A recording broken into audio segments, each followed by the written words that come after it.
Video को like जरूर करें, आप लाइक करना भूल जाते हैं। बिहार शिक्षक बहाली 2019-2021 में बिहार सरकार को अब झारखंड सरकार से सीखना चाहिए। आपकी झारखंडी सरकार निजी क्षेत्र में 75% पदों को स्थानीय लोगों के लिए आरक्षित करने जा रही है। अभी आपने झारखंड के सीएम हेमंत सोरेन को सुना। झारखंड से क्यों नहीं सीखती बिहार सरकार? अगर बिहार सरकार जल्दी ही नहीं चेती तो डोमिसाइल मुद्दे पर शिक्षा सुधार रोजगार हाई कोर्ट का खटखटाएगा दरवाजा।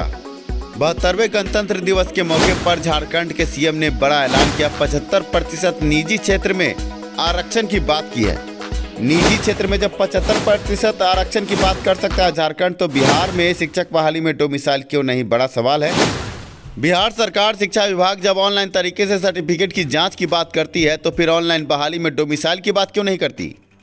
बिहार शिक्षक बहाली 2020 के सेवा शर्त में साफ तौर से डोमिसाइल की भी बात लिखी है।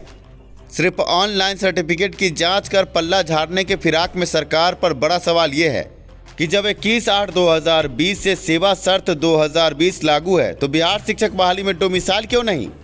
ये सवाल शिक्षा सुधार रोजगार शिक्षा विभाग से पूछता है कि डोमिसाइल क्यों नहीं जब 21/8/2020 से सेवा शर्त लागू है और लगभग इसी महीने में शेड्यूल 2019-2021 शिक्षक बहाली का निकला, तो डोमिसाइल के साथ बहाली प्रक्रिया क्यों आगे नहीं बढ़ पा रही है और सरकार शिक्षा विभाग चुप क्यों है? इस मुद्दे पर शिक्षा सुधार रोजगार हाईकोर्ट का दरवाजा खटखटाएगा और ये सवाल पूछेगा कि भारत का नागरिक और बिहार राज्य के निवासी आवेदन कर सकते हैं, तो ये घोटाला क्यों? ऐसे में आपको सुनवाते हैं झारखंड के सीएम ने 75% निजी क्षेत्र में आरक्षण पर क्या कहा।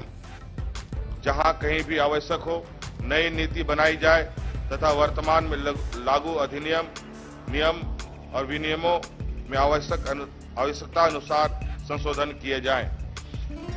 आपकी झारखंडी सरकार निजी क्षेत्र में 75% पदों को स्थानीय लोगों के लिए आरक्षित करने जा रही है। राज्य के लोगों की भावना के अनुरूप हम नई स्थानीय नीति परिभाषित कर रहे हैं। अल्पसंख्यक विद्यालयों में के कर्मियों की नियुक्ति के लिए नियमावली बनाई जा रही है। शिक्षक एवं पुलिस भर्ती के लिए हम जल्द नियमावली ला रहे हैं। बहुत सारे कार्य हैं जिसे पूरा करते हुए राज्य की प्रगति के पथ पर आगे ले जाना है। अभी आपने हेमंत सोरेन झारखंड के मुख्यमंत्री को सुना। झारखंड अपने राज्य के निवासियों के बारे में सोचता है, पर बिहार में क्या हो रहा है आपके स्क्रीन पर है, देख लीजिए। लिखा है फर्जी डिग्रीधारी शिक्षक गिरफ्तार, बांका का मुद्दा है। आप समझ सकते हैं कि यहाँ फर्जीवाड़ा जोरों पर है, अभ्यर्थियों के साथ नाइंसाफी जोरों पर है। आम अभ्यर्थी जो मेधा अंक के साथ आगे बढ़ रहे हैं उनको कहीं ना कहीं पछाड़ा जाता है और फर्जी डिग्रीधारी अभ्यर्थियों को बहाली प्रक्रिया में आगे बढ़ाया जाता है। ये नाइंसाफी क्यों हो रही है? साथ में 1 लाख सीट में 35,000 सीट बिहार के बाहर के अभ्यर्थी कब्जा जमा लेते हैं। ये कहाँ का इंसाफ है? बिहारियों के साथ खिलवाड़ हो रहा है और आम बिहारी अभ्यर्थी नेताओं के हाथ की कठपुतली बनकर रह गए हैं। अभ्यर्थियों के साथ बड़ा खिलवाड़ होता है। बड़ा खिलवाड़ अभ्यर्थियों से चंदे के नाम पर भी होता है। आप अभ्यर्थियों से निवेदन है कि किसी को भी 1 रुपये चंदे के रूप में न दे। चंदा चोर सक्रिय है। आप अभ्यर्थियों से पैसा लेकर मलाई खा जाते हैं और आप अभ्यर्थी मुंह ताकते नजर आते हैं। आप अभ्यर्थियों से केस के नाम पर, आंदोलन के नाम पर चंदा उगाही होती है। आप ये जरा सोचिए कि जो अभ्यर्थी आपसे चंदा लेकर आगे कूदते हैं, क्या वो अभ्यर्थी नहीं है? और क्या उनको फायदा नहीं होता है इस आंदोलन से? तो वो आपके पैसे से अपना भी नाम आगे करते हैं और आप अभ्यर्थी घर बैठे चंदा चोरों के हाथ की कठपुतली बनकर रह गए हैं। ऐसे में आप अभ्यर्थियों से निवेदन है कि किसी को 1 रुपये ना दे।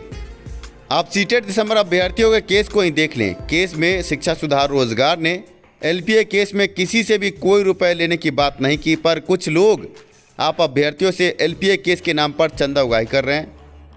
आपको ये सोचना चाहिए कि सिंगल बेंच में एक बार कोर्ट फीस जमा होने के बाद डबल बेंच LPA केस में कोई भी फीस, कोर्ट फीस नहीं लगती, पर आप अभ्यर्थियों से चंदा मांगा जाता है। 1500 और 2000 रुपये आपसे लिए जा रहे हैं, जो कि गलत है, जिसका हम विरोध करते हैं। इसके अलावा आप अभ्यर्थियों से PIL केस के नाम पर भी पैसा उगाही जोरों पर है। आप अभ्यर्थियों से निवेदन है कि अपने दिमाग से काम करें, विवेक से काम करें और पैसे की राजनीति करने वालों से बचे। वो चाहे आंदोलन के नाम पर पैसा मांग रहे हो या केस के नाम पर पैसा मांग रहे हो।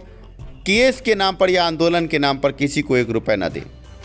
ऐसे में सीटेड समर अभ्यर्थियों के लिए आवश्यक सूचना, आपका एलपीए का केस आगे पटना हाई कोर्ट में बढ़ चुका है।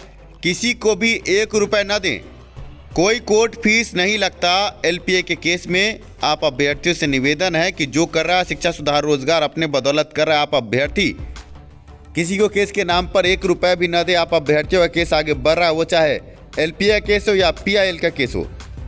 हमें शिकायत मिल रही कि आप अभ्यर्थियों से पैसा मांगा जा रहा है। आप अभ्यर्थियों को बता दें कि एलपीए केस में हमने कभी किसी से कोई पैसे की मांग नहीं की।